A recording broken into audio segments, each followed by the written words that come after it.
So what can you do when you bring home a pair of speakers that's really bright? So there are many solutions to it. Maybe play with the cables, hope that your preamp has tone control, or pick up a Classe CAM200. Hey friends, it's Thomas here. So today I'm going to make a quick video on the Classe CAM200 Monoblocks. Now I personally love monoblocks just for the cool factor. You know, you have two amps driving two speakers separate, and it just looks so cool. It looks like you have a lot of power. These have pretty okay power. Just to give you an idea how big they are, they're very small. And they're not that heavy. They're about 40-50 pounds, so it's easy to lift. Now when I first started in audio, I like stuff that were heavy. It's a sign of quality. But these days I'm getting old, so I like it when it's light now. 40-50 pounds I can handle easily. When you look at, let's say, my Macintosh here, 352, this is like 120 pounds, I think. Yeah, I can't lift it. I can't lift it myself now. The fact that it's very small is easier to place in a small room like mine.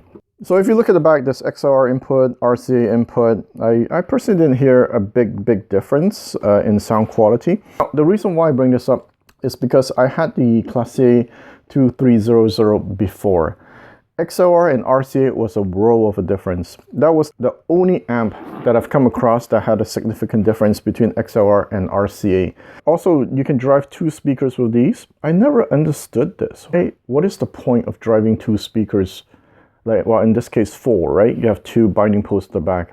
Anyway, so Classe, the reason why I pay attention to it is because one of my other friends told me that they're tubish sounding.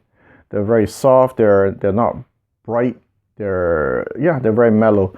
And I thought that this is a good idea because a lot of speakers I'm trying these days, like the Focals and the Monitor GX300, the Harbeth P3 ESR, and other speakers, have this brightness problem.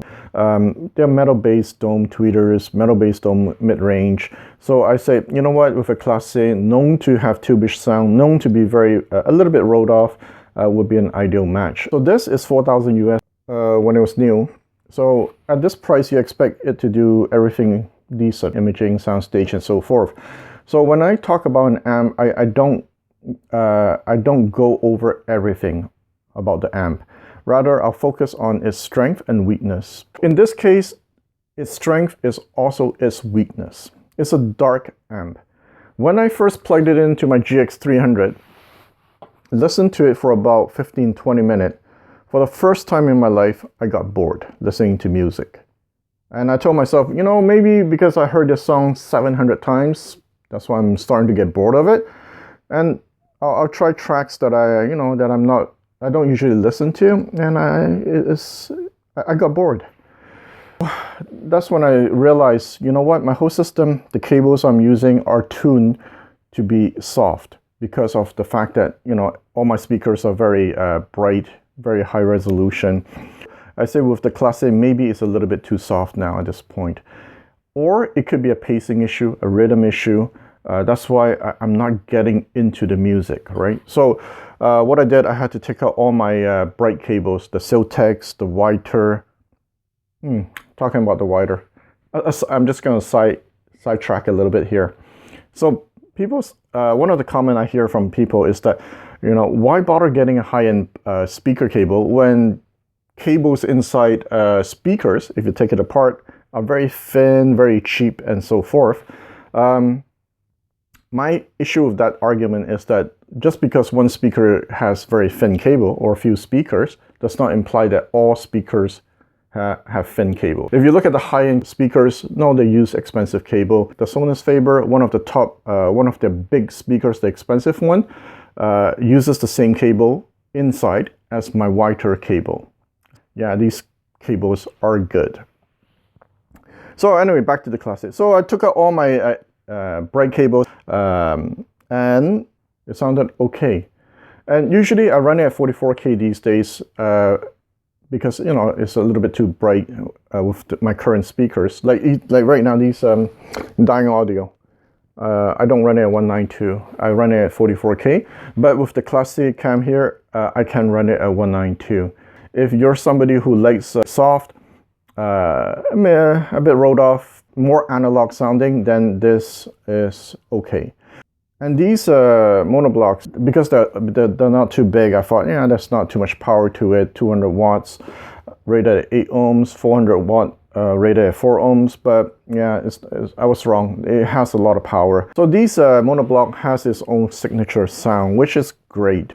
So these dark amp, I call them dark, will go well with the KEF LS50, because I was mentioning before that it's a little bit bright, the LS50. So you need something like this to go with it. So for me, it's not my cup of tea. And compared, let's say, to the 352 Macintosh, I know it's not a fair comparison because this is twice the price of this, but compared to other amps that I tried, there's more bite to it when I listen to guitar. It's fine.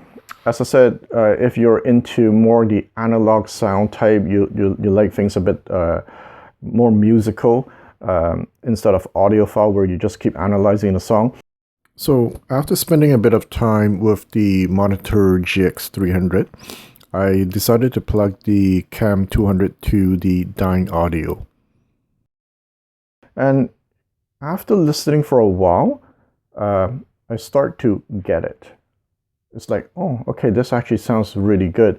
It's not something that will blow you away in a demo. It's something that you have to sit down, really listen.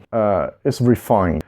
I see its strength. I'm enjoying my dying audio speakers in a different way compared to, let's say, my 352.